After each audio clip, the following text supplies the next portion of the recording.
All right, and we are live. So I'm really happy today because I'm gonna speak with a guy that has been a big influence on me.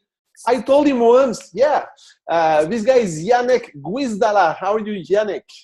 Great. Waking up very slowly here in Los Angeles, but doing very well. Thank you. All right. So yes, I'm in Brazil. You're in LA. It's about 9:30. Okay, man. So I like to do this when I interview someone. How do you introduce yourself? If I meet you in a cafe or in an airport or in a jazz club, okay, man, what do you do? How do you introduce? Okay, so this is an interesting question because I've been struggling with this recently. Okay, I was in New York 2 nights ago to play a concert with Bob Reynolds and Near Felder and Obed Calvaire. And I'm standing there on the set break in the middle of the sets. And there's obviously a lot of people there that they know me and they know Bob. They know everyone in the band. They're fans of the music. They come to hear the concert, and then they want to come and meet you in the middle of the show, right? After the first set. So somebody comes up and blah, blah, blah. And, hey, great to hear you. And they say some very nice things. And then you shake the hand. And I always ask, what is your name? Okay. So the person says, my name is Jacques. And I say, your microphone is doing a little bit noise on the stuff. Yeah, cool. All right. So I say, what is your name? And they say, my name is Jacques. You know, I say, hi Jacques, I'm Janek. Okay, so Near Felder and Obed Calvaire are standing there, and they hear this, and they say, bro, they know who you are. Like, you don't have to introduce yourself. Like, trust me, they know who you are. They came here to see you, bro. Like, you don't have to introduce yourself. But it's I don't know whether that's an English thing or just part of me where I always say my name. Like, hi, I'm Janek. You know, I always say that. So that's something I've been thinking of the last couple of days. And it's funny you asked that question. So, all right. But then you didn't tell us, what do you do? I just say hi. I mean, you know. No, but I mean, you're a bass player. You're an internet. Now you're a vlogger. You're what is the first? Wow. Okay. So how do I describe myself? Yeah. I don't know. I'm very scared of that. Okay. Yeah, like. So let us know what are the different facets. What are the different things you do? Yeah. Well, there are. Now it's getting that there are so many. Okay, and I'm not I'm not really sure, like the hierarchy, like which ones are I don't even know if the bass player is first anymore. You know what I mean? Okay. No, because I have so many even interests, you know, and like stuff outside of music that I really pursue very seriously. So yeah, I'm a bass player. You know what? This is how I describe it. I'm a musician who just happens to play the bass. Cool. The bass is very inconsequential in a lot of ways, not in every way, but in a lot of ways when it comes to music and when it comes to my process. It's just the vehicle that I happen to be the most proficient with, you know, right. And the most eloquent and the most, you know, have the most vocabulary, I think. But when I sit down at the piano or I play the drums or the guitar, still, if you listen, you're going to know it's me. So the bass is not the most important part of the entire picture. All so right. that's a starting point. And normally that starts a conversation like, oh, what do you mean? You know, like a musician who just happens, no, you're a bass player. What do you love about the bass? It's just the bass, you know? Okay, I see. You know? All right. I'm going to tell the people how I met you. Okay. I'm a bass player too. And for some reason, I don't know how, you appeared on my feed somewhere on the internet. And I discovered your website with video bass lessons. The evil plan is working. Yeah, so that's a really cool thing that we're gonna develop later. Yeah. And then so I enrolled. I started to pay for your lessons, and life came along. I stopped, but then I said, "Wow, this guy has a really cool way to deal with things." I discovered in your book, "You're a musician, now what?" And this book like in my head. You know, like, I was like, what the fuck is going on? And it changed my life. Like, wow, really changed my life. A little book. I tell people books are powerful. And then because I'm a musician and I produce shows. I'm a promoter too. I invited you with Mike Stern to come to the Ilia Bella Jazz Festival. It was in October 2015. 15, yeah. And then you came, and then I got to know you better. And I remember a really cool scene. There was Mike Stern, Danny Chambers trying to call Richard Bona on the new cell phone Mike had, and and it was really fun. And then I remember you were like 3 different guys. Mike Stern is like this legend. He still plays a lot of concerts. Still sells some records. Danny Chambers, we were just coming back from some stories. I mean, he was coming back from touring, but he doesn't have that many CDs as a leader. And you are this guy, but it's like you were like, I think you were the most happy of the 3. And you were like, cool. You have how many CDs as a leader you have so far? I'm not sure. I think 8 or 9, something like this. So I remember you were talking to Dennis Chambers. Oh, Dennis, can you play on my next CD? And like, yeah, cool. So you have a CD? Like, I have 8 CDs. Yeah. And I remember I thought, wow, man, this is like 3 different kind of guys in the music business. Yeah. And I thought, wow, this, and from all the 3, I mean, Mike Stern is a pretty happy guy, but I was looking at the 3 of you, and I was like, I think Janek is the most happiest guy in this trio, and I think he's the guy who has more freedom. Freedom to produce and freedom to do his thing. And I thought, okay, so what is this freedom? And now I'm trying to understand what you do, and you build a really nice platform when you can sell lots of things, and you can do a lot of different things. And funny thing is that you started, I discovered you with your free stuff. And I have many friends, I'm telling them, guys, you have to produce, you have to publish some free stuff. Like, so how I'm going to do money? And then there's this guy living in LA, but he's doing a lot of free stuff. And I think I gave you quite a lot of money. I bought some listen, a book.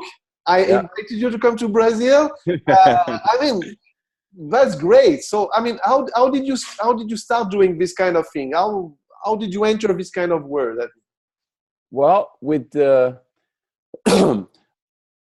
I arrived at a very critical point in my life where I knew I had this huge passion for music and that I never wanted to give it up, but also I didn't want to continue to be a touring musician who was on the road for 300 days every year, making a very mediocre salary, like really not good at all, considering the amount of work that you have to go through and the mental toughness that you have to stay out on the road, working for someone else, depending on someone else's schedule, and promoting someone else's music and not your own. Okay, so this became a critical point. I finished a year-long tour with a pop artist in 2010, and I was already taking offers for the next year to do exactly the same thing. You know, and I played 300 concerts in 1 year, and I was just completely mentally burnt out. You know, I was married at the time. I hadn't seen my wife the whole year. It just wasn't good on every single angle. It didn't look good, you know, and I wasn't happy, and I wanted to be happy, and I wanted to continue to be a musician or to be involved in the music industry in some capacity. So I had a podcast. I had a very simple free podcast on iTunes, which I'd been doing since 2007, very sporadically. So and it was free, and it was literally me sitting with the computer, playing a little, and then explaining what I was doing. And then I would play some CDs, like music that I heard or friends' music, and to showcase that and promote other people. And it was like a little radio show for 30 minutes. Just for fun. Totally for fun. There was no ulterior motive. It was something I did on the side. I was a bass player, and I was touring, and I was practicing, and this social media and blah, blah, blah. I will tell you this, that I was a very early adopter of MySpace. And I had crazy success in the beginning of MySpace because I managed to get to something like 100 or 150,000 followers on MySpace. I had this whole routine of adding people and searching for their influences so they might possibly be interested in my music. And that was at one point a legitimate metric for promoters and for club owners to look at, like, how much following does he have if we give him a gig or not. It was the very rudimentary, the very beginnings of social media and booking, but it helped me in the early days because I've been touring as a band leader since 2008 now. So that definitely helped me connect with people in the early days to make that happen. But it wasn't until the end of 2010, after I finished this tour, that I started to think, wow, I have some followers now from the podcast. Like, people are subscribed and there's an audience there and people are sending me emails. Now there's a communication, but I have no idea about marketing, about social media, about online. How do I develop that? So it was, I decided, okay, you know what? The podcast is free.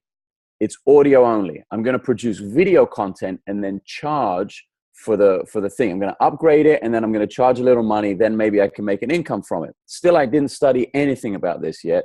And I had about 100,000 subscribers on the podcast, which was crazy. Wow. So I said to myself, because for years I'd been doing it and gathering people very slowly and very honestly as well. You know, I mean, I think that's what helped. Like, the honesty is the biggest key through all of this, you know, to be open and to be honest about it. Anyway, we'll get to that. And so I did this and I thought, okay, if 100,000 people, if I charge $1 per episode, I'm going to make $100,000. I'm going to be rich, king. You know, of course it doesn't work like that. The first day, I got like 200 people, they paid for it. And the second day, 120 people. And by the 10th day, maybe 5 people paid for it. And it wasn't a sustainable business model. It didn't make any sense. So Bob Reynolds hipped me. He got me hip to WordPress in terms of the platform for developing my website. And he suggested that I create a subscription-based website. So that was the beginning of video-based lessons.tv. I said to Bob, I said, man, can you build me the website? Because I knew he knew design and programming. He said, no. He said, but I will sit down with you for 2 days and teach you, because I know how crazy you are and how you're probably going to be better than me after a week at it anyway. You know what I mean? So, and that was a huge key, that he didn't do it for me. Yeah. He said, no, like, it's like teach a man to fish or give a man a fish. Like, it's that whole thing. And he taught me to fish in a big way. So that was the first week of December. And by Christmas Eve, by the 24th of December, I launched video-based lessons. Wow. And through that, I started to study, you know, Tony Robbins and Brennan Bouchard and all these marketing guys. And, you know, a big message through all of this studying I did online was give away your best stuff for free, at least a small portion of it, because you want people to see the honest center of you, the honest truth, the honest source of what you do, to bring them in as part of the experience. Yeah, and what I tell my students now is that, man, if you don't give the best for free, I mean, do you think they're gonna come to you for the worst thing you have to go? Doesn't make sense. Exactly. And if you are going to make a whole base lesson online course, I mean, if you can't give 4 videos, I mean, you don't have a base course. You don't have you don't have lessons to give. I mean, if you can't give 20, 30, 40 lessons, exactly. I mean, then you don't have a business. So don't be afraid to give 4 or 5 or 10 or whatever. Exactly. Oh, cool. And of course, that has now developed. That's over 6 years ago, you know. And right. And what I love from your thing, I mean, I love so many things about it. I love that, I mean, people, they think that it comes, I mean, they want to learn something and it doesn't work and they stop. Mm-hmm. And the thing you did is like, yeah, okay, I launched it, didn't work. I try to see what is not working and I make it better and I keep doing it. And here's a very, very important lesson that I learned very early on. I read about, do you know about CD Baby? Yeah, sure. Okay, so CD Baby, for anyone who doesn't know, is a very simple distribution solution for music. And I think they do merchandising stuff, but mainly you send them 5 CDs. They take 1 CD, they produce a digital release, and then they have 4 CDs in stock. You sell those 4 CDs, then you send them 10.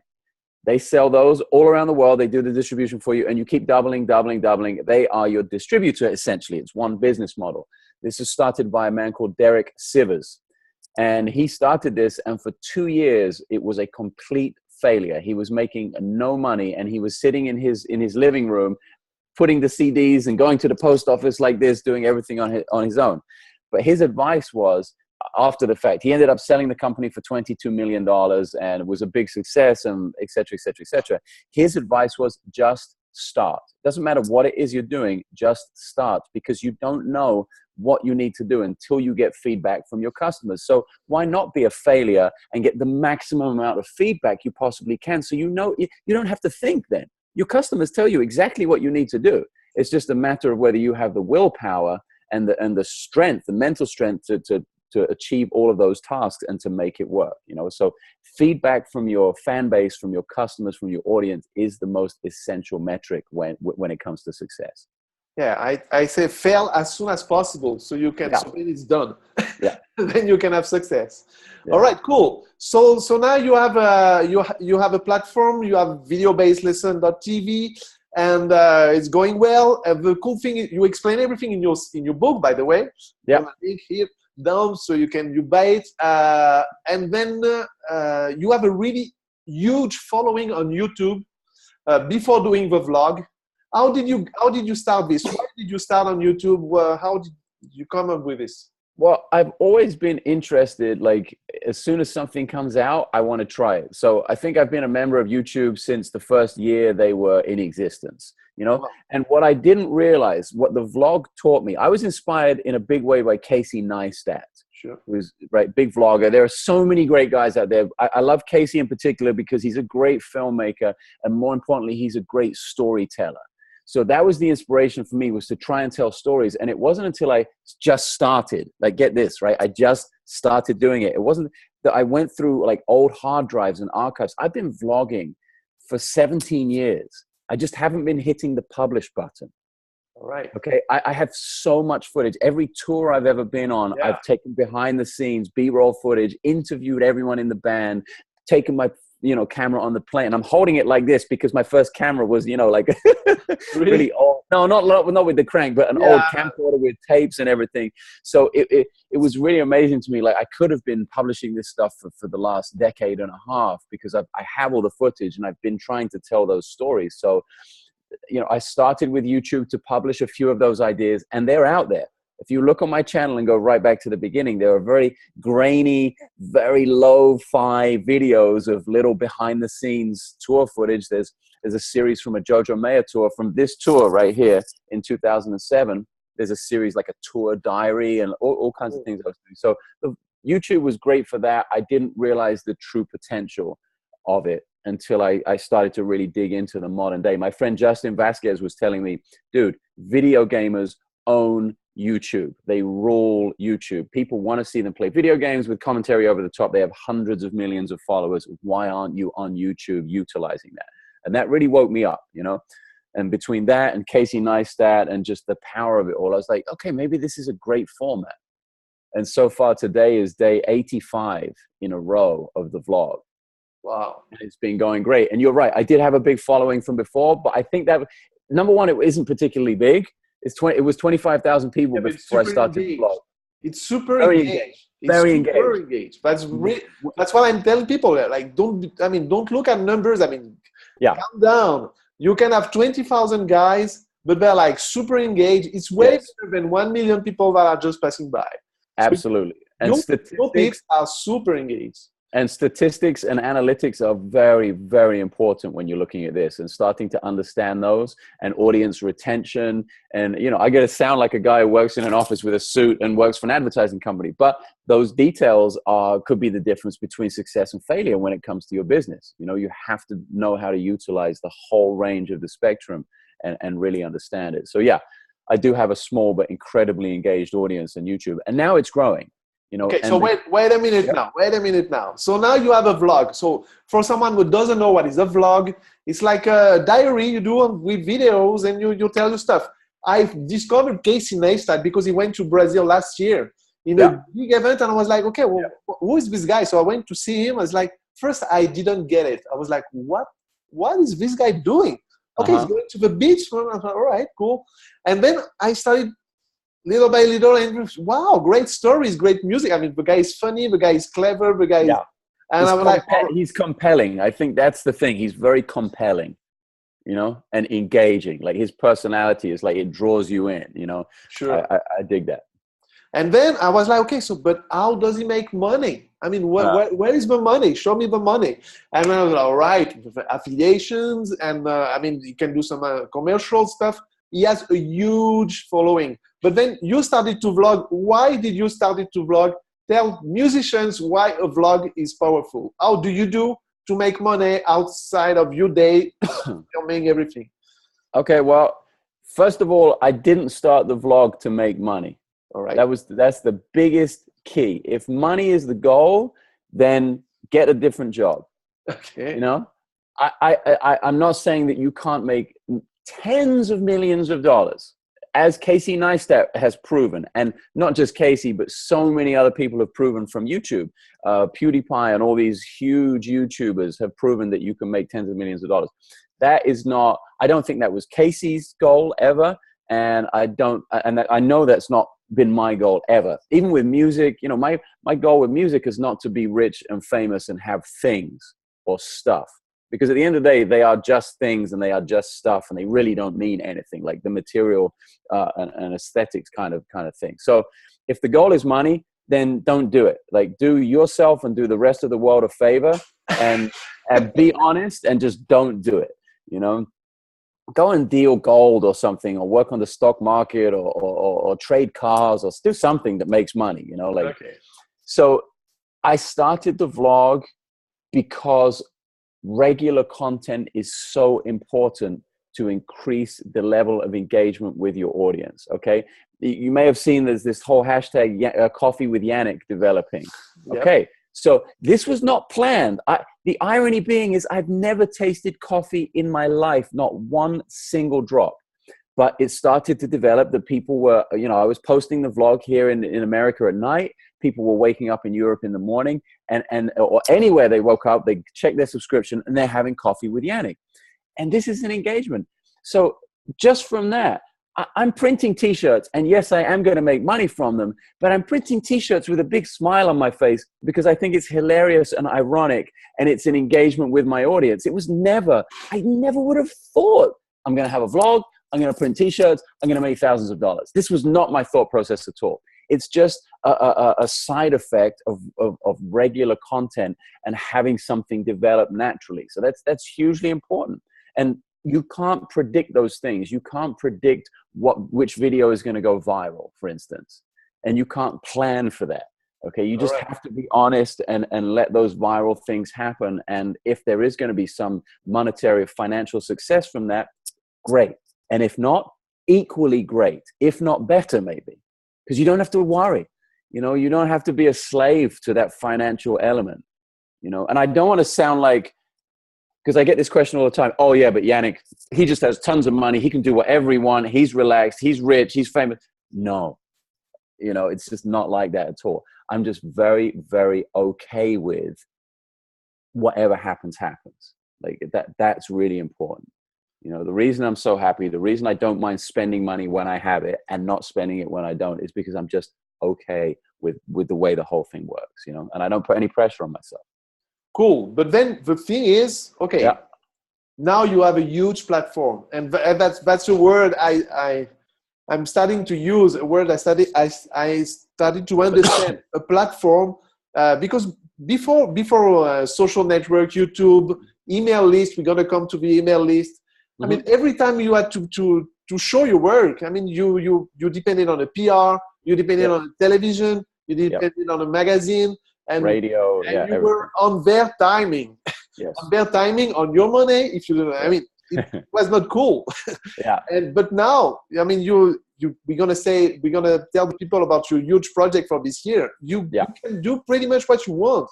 You're like, okay, guys, I'm gonna release a CD. And you have so many people and people from your tribe, from World by Seth Godin, from your tribe that are waiting for it, and you can sell directly to them, just like really directly. No, nobody in between you and them. So that's huge. That's huge because I see. And now you are doing a tour, a world tour. Of you playing all over the world because of those guys. Can you explain this? How did you come up with this? Well, it came about, the whole concept of this last minute world tour, which is what I'm calling it, came about when I was homeless last year. And Okay. I'm not kidding. It really was. I was, I was going through a divorce. I was out of my old place. I just come back from the road. I've been traveling for almost a year, and I was literally homeless. And I was in an Airbnb in Los Angeles, ironically in my old neighborhood. Doing kind of all the old things I used to do, but not in my own home. And I was sitting there thinking, what am I doing? Like, why am I not playing music for someone somewhere? Why am I not performing? Because that's what I want to be doing. So we're going to get to the email list right now because Cool. that was a massive tour with that. This is pre-vlog. This is before I had the vlog and before I had that every single day connection with the audience. I sent one email and I said, look, I will commit to flying anywhere in the world, Thailand, Australia, some island in the South Pacific, Cleveland, Ohio, it doesn't I matter. got this email, right? There you go. If you can provide a venue and an audience, and then we're going to make some sort of deal where it works out financially that from what you provide, I can cover my costs, and everyone gets what they want because you're the fan. You want me to come and play there. I don't have any plans to play there. So let's make that happen. And let's make it happen now. I sent that on a Thursday afternoon. And by Friday lunchtime, I'd already had 80 legitimate offers all over the world, from Latvia to China to South America to all across the US, Europe. And by Friday evening, I decided on Costa Rica, and I booked the flights, and I found an Airbnb in San Jose, Costa Rica for $40 a night or something crazy in this beautiful house. And by Sunday, I was on the plane. Wow. I was gone. So from Thursday to Friday evening, I had the whole thing booked. And then Mexico City chimed in and said, we want you on the way back from Costa Rica to Los Angeles. So I managed to play 2 concerts. I was only going to do 1, but I managed to play 2. So this whole concept of last minute started to work. And then the whole concept of talking to the fans and making it happen that way really worked. So I started the vlog, and then I was like, okay, I really want to play my own music in 2017. I started the vlog in December. So I'm building. I'm like, okay, let me put it out there. Let me set myself a goal of 80 concerts around the world in 80 concerts, last minute tour, whatever I was going to call it. And the response was overwhelming. It was absolutely ridiculous. And so far it's looking like it's going to be 120 solo concerts all over the world. Oh, wow. From Santiago to Shanghai, from Cleveland to Cologne. I mean, it's really like, it's serious. Oh, wow. All right. So then we are now outside of your room, outside of the internet, and going to meet some real people. Yes. Everything because you started to publish, because you started to get out of your mind, and you throw it out there, feed those people with some really nice, authentic things, nice content. And then I got to say something about that, about what you said about feeding people with authentic things. The way I look at it is helping people.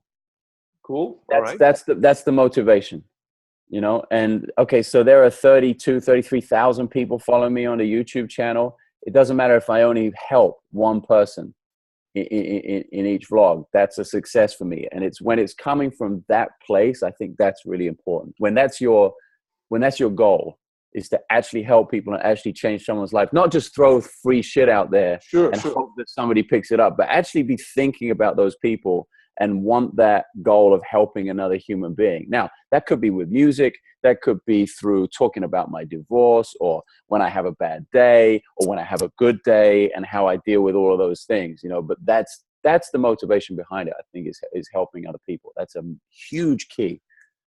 All right, then that answers the question.